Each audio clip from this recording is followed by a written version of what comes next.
पण बाबा, मला चांगली शिकलेली मुलगी हवी आहे. नोकरी करणारी नसेल तर निदान चार चौघात आत्मविश्वासाने वावरणारी हवी. शहरात वाढलेली आणि चांगलं राहणीमान असणारी मुलगी हवी आहे. आणि मला तुम्ही त्या गावात राहणाऱ्या 12वी पास मुलीबरोबर लग्न करायला सांगताय. काय म्हणे तर मुलगी खेळामध्ये करिअर करणार आहे. इतकं सोपं असतं का ते? प्रत्येकाला नाही जमत. निशात काहीसा चिडून म्हणाला. आम्ही त्या मुलीला बघितलंय. आम्हाला खरंच खूप छान वाटली ती. तू एकदा तिला बघून तर घे, निशातची आई म्हणाली. हो, एकदा भेटून घे तिला. तुझ्या मामांच्या मित्राची मुलगी आहे. तिला एकदा भेटला तर त्यांनाही बरं वाटेल. तिला भेटल्यावर तुला जर ती आवडली नाही तर आम्हीही काही तुला जबरदस्ती वगैरे करणार नाही, निशातच्या वडिलांनी दुजोरा दिला. ठीक आहे मग, मी तिला भेटायला तयार आहे. कधी आणि कुठे भेटायचं ते तुम्ही ठरवा आणि मला सांगा. मी जाईल तिला भेटायला, निशात काहीसा नाईलाजाने म्हणाला. निशातच्या आईवडिलांना मात्र आनंद झाला. त्यांनी पूर्वाला निशातच्या मामेबहिणीच्या लग्नात बघितले होते आणि त्यांना ती खूप आवडली होती. पूर्वा होतीच तशी, अगदी कुणालाही पहिल्या नजरेत आवडेल अशी.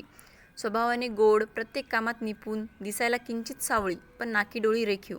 तिचे खांद्यापर्यंत वाढलेले केस आणि तिच्या डोळ्यातील आत्मविश्वास ह्याने तिच्या व्यक्तिमत्वाला आणखीन खुलवले होते. तिला स्पोर्टमध्ये करिअर करायचे असल्याने तिने 12वी नंतरचे ॲडमिशन मुक्त विद्यापीठातून घेतले होते. निशादला त्याच्या वडिलांनी नुकतेच एक कपड्यांचे शोरूम सुरू करून दिले होते आणि आता घरात त्याची लगीनघाई सुरू झाली होती. आईवडिलांना त्याच्यासाठी एखादी साधी सरळ मुलगी पाहिजे होती. पण स्वभावाने गर्विष्ठ आणि लहानपणापासूनच लाडाकोडात वाढलेल्या निशादच्या बायकोबद्दलच्या कल्पनाच वेगळ्या होत्या. निशादच्या वडिलांनी त्याच्या मामांशी बोलून पूर्वा आणि निशादची भेटीची जागा आणि वेळ ठरवली आणि निशादला फोन करून संध्याकाळी वेळेवर तिथे पोहोचायला सांगितले. निशादला तिथे पोहोचायला जरा उशीरच झाला होता. पूर्वा आधीपासूनच तिथे आलेली होती. पूर्वाने आकाशी रंगाचा टॉप घातलेला होता. केसांची छान पोनीटेल बांधली होती. अगदी साधासा मेकअप केला होता. तिच्या देहबोलीतून तिचा आत्मविश्वास भरभरून जाणवत होता. डोळ्यात असंख्य स्वप्न घेऊन वावरणारी पूर्वा कमालीची सुंदर दिसत होती. पण फक्त बाह्य सौंदर्याला मानणारा निशाद तिच्यातील हे गुण पाहूच शकला नाही. त्याला समोर दिसत होती ती फक्त सावळा रंग असणारी एका गावातून आलेली आणि कमी शिकलेली मुलगी. तिच्याजवळ जाऊन निशाद म्हणाला, तुला जास्त तर वाट पाहावी लागली नाही ना? निशादने विचारले. नाही, ठीक आहे, काही हरकत नाही, पूर्वा म्हणाली. एवढे जुजबी बोलून निशादने दोघांसाठी चहाची ऑर्डर दिली. पुढे बोलू लागला. हे बघ, मला माहिती आहे तुझ्या मनात खूप आशा असेल आपल्या लग्नाबद्दल, पण माझ्याही काही अपेक्षा आहेत माझ्या होणाऱ्या बायकोबद्दल. मी नेहमी मोठमोठ्या लोकांमध्ये वावरतो. चांगल्या व्यक्तींबरोबर माझे उठणे बसणे आहे. त्यामुळे माझ्या बायकोचे राहणीमान सुद्धा चांगले मॉडर्न हवे. पण मग तरीही तुम्ही मला इथे भेटायला का आला आहात? पूर्वाने विचारले. कारण आई बाबा म्हणाले की एकदा मुलीला बघून ये. पण तू रंगाने सावळी असल्याचा त्यांनी माझ्यासमोर अजिबात उल्लेख केला नाही. माझी बायको रंगाने गोरी हवी ही सुद्धा माझी इच्छा आहे. शिवाय तू लहानपणापासूनच खेडेगावात राहणारी, तुला शहरातल्या राहणीमानाबद्दल काय माहिती असणार? निशाद तुच्छतेने म्हणाला. म्हणजे तुम्हाला नेमके म्हणायचे काय आहे? पूर्वाने विचारले.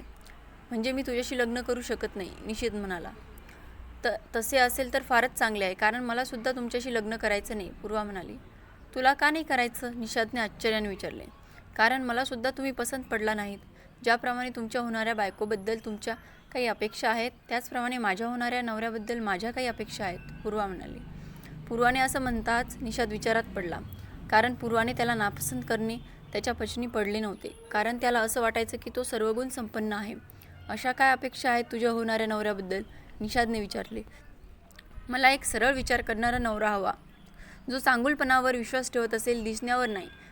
राहणीमानापेक्षा समोरच्या व्यक्तीच्या गुणांची कदर करत असेल. जो बाह्य सौंदर्यापेक्षा मनाच्या सुंदरतेला महत्त्व देईल.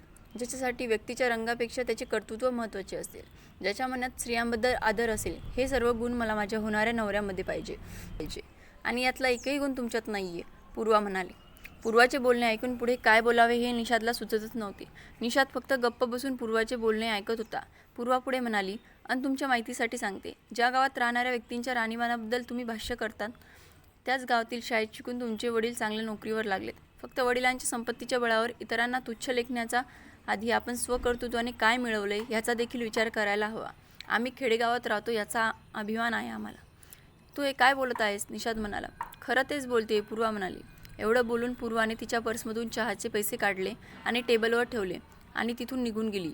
निशाद मात्र तिच्याकडे एकटक पाहतच राहिला. 2 दिवसांनी पेपरमध्ये पूर्वाची राष्ट्रीय कबड्डी संघात निवड झाल्याची बातमी आली. आपल्याच रुबाबात वावरणाऱ्या आणि राहणीमानावरून लोकांची पारख करणाऱ्या निषादला मात्र पूर्वाच्या बोलण्याने विचार करायला भाग पाडले होते. कथा आवडल्यास व्हिडिओला लाईक करा, शेअर करा. आमची कथा तुम्हाला कशी वाटली हे कमेंट करून नक्की सांगा आणि अशाच नवनवीन कथा ऐकण्यासाठी आमच्या चॅनलला सबस्क्राईब करा. धन्यवाद.